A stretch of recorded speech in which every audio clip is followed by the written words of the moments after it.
শুধু একটা মাল নিয়ে চ্যালেঞ্জ করলাম, আপনার যদি ঢাকার থেকে কোথার থেকে কিনতে হয় সর্বনিম্ন হলো 18 থেকে 20,000 টাকা দিয়ে কিনা লাগবে। যদি কোথাও পান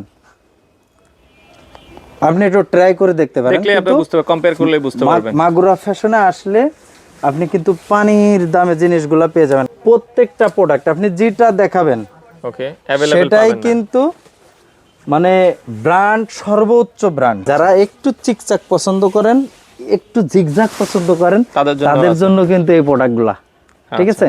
তো মাগুরা ফ্যাশন হাউস, মিরপুর আউটলাইট, উত্তর আউটলাইট, সব জায়গায় কিন্তু এই ধরনের মালগুলো কিন্তু আপনারা পেয়ে যাবেন। শেরপা না, এটা আছে আপনার শ্যাকেট টাইপের, হ্যাঁ শ্যাকেট টাইপের, বাট শেরপা আছে ভিতরে, বাট উপরে আছে আপনার সুইপ। আচ্ছা, সুইপ লেদার টাইপের। ওকে, দেখেন। আচ্ছা, এই যে দেখেন খুবই চমৎকার। আমি এইখান থেকেই দেখাচ্ছি আপনাকে, মানে অল্প একটু জায়গা। আচ্ছা আচ্ছা, তাতে দেখেন কত প্রকার মাল বেরোয়। প্রোডাক্ট আছে, এটা কিন্তু কলম্বিয়া।